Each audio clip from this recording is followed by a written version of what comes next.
Good afternoon, good evening, beautiful people. How is everybody doing today? Welcome to Stooping These Thoughts. I hope everyone is having a blessed day.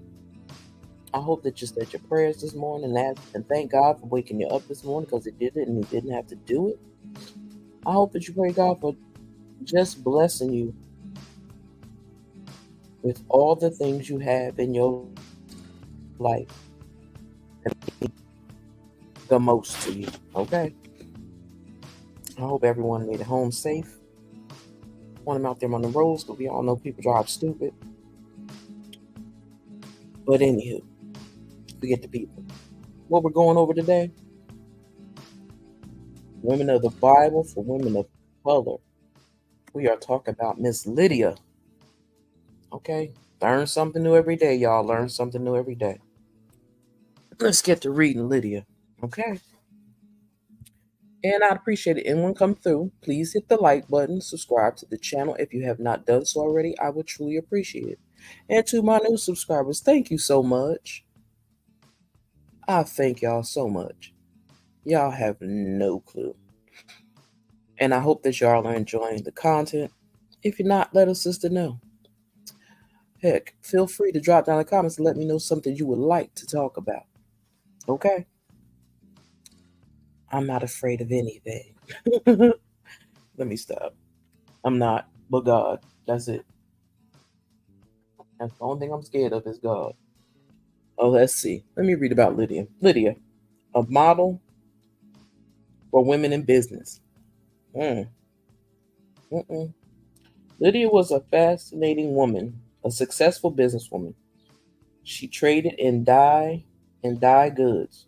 Purple cloth was her specialty, a color of fabric that few could afford. She probably had love for textures and designs, and her creative side was balanced with a good sense of business. Lydia was not only a successful and noted businesswoman, she was also a worshiper of God. On the Sabbath, Lydia was with a group of women by the bank of the river. When she heard Paul's message about Christ, she became a believer and was baptized. See Acts 16, 13, verses 13 through 15. Lydia was also a woman of great influence. Her entire household was baptized after she opened her heart to Paul's message. She also felt compelled to invite Paul and his companions into her home. Lydia obviously impressed Paul and the others with her strong leadership. They accepted her invitation to stay with her. Lydia receives only brief recognition in the book of Acts, yet she symbolizes the importance of strong and capable women in the church's earliest history. She was the first recorded convert, Gentile convert into Europe, one of the first known Christian businesswomen, and one of the first believers to open her home for Christian service. She took care of her business as well as God's business. Women, women were converts to Christ from the start. From the beginning of the church history, women publicly declared themselves followers of Jesus. Even while the disciples were built hiding, it was to women that the rise of Christ was first revealed. Women were the only ones who searched out the men to bring them the good news of Jesus' resurrection. And women like Lydia helped to support the spread of God's news. The question is, what are you doing to help share the good news of Christ with others?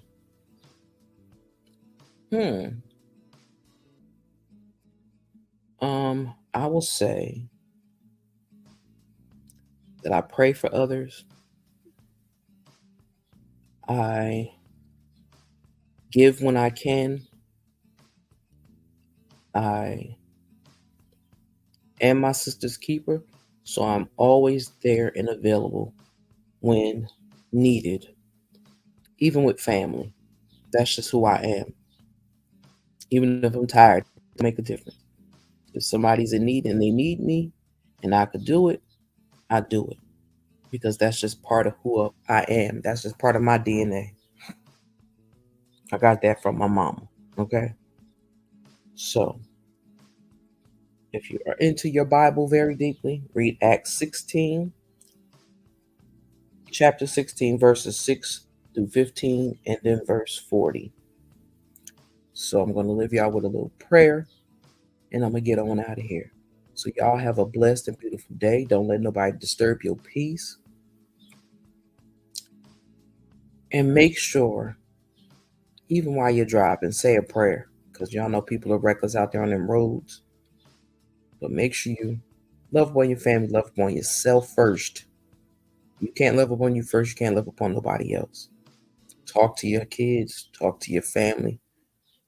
Have an open dialogue. Sit down at a table and have a conversation. It don't even have to be deep and serious. But sometimes you need to sit down and have conversations because everybody don't know how to communicate, especially this young day and age. They only communicate through text and stuff like that. So we need to have our kids be able to put their phones down, sit down and have a conversation with family. Okay. That's just my personal thoughts and my personal opinions. But I hope y'all enjoyed the women of color for the women of color, for the women of the Bible for women of color. Good gosh, I couldn't get it out. And we talked about Lydia. So again, I would appreciate it before you leave, my queen, to please hit the like button, subscribe to the channel if you have not, because I see I have a lot of non-subscribers coming through. Feel free to subscribe. Nobody will never know. And if you don't want your name shouted out, feel free to hit me up. That's okay. I'm a positive place over here in this corner. This is a safe space over here in this corner of YouTube. Okay? So I want y'all to have a blessed and beautiful day. Don't let nobody disturb y'all peace. Like I said before, love up on yourself. Do some self-reflecting. Do some meditation. Take a walk. Anything. I'm going to take a walk today because I need to get out. So y'all have a good one. And I'm going to leave y'all with this prayer. And this is Stu Kubi out. I was going to say, they don't want to let me out.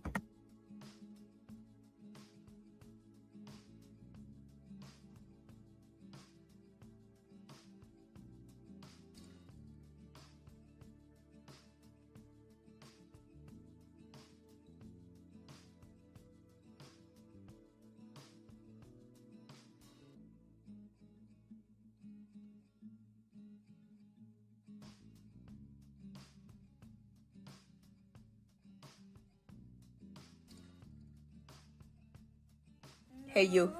Yeah, I'm talking to you, baby. Don't pay us by this video. God heard you. God know the desires of your heart. God know what you've been seeking and asking for. But I ask that God, He touch you from the inside. I ask that God heal the brokenness. Man and woman can't fill the void, but God can. I ask that God uplift you. I ask that God heal you from whatever it is that you're going through yet facing. I want you to understand that prayer changes things. Even in the midst of your storm, even in the midst of your heartache, even in the midst of your pain, God is still there. He said, I won't leave you nor forsaken you. You want to be like David and look up to the hills which cometh your help, because all your help cometh from the Lord, and God is in the midst. God got you.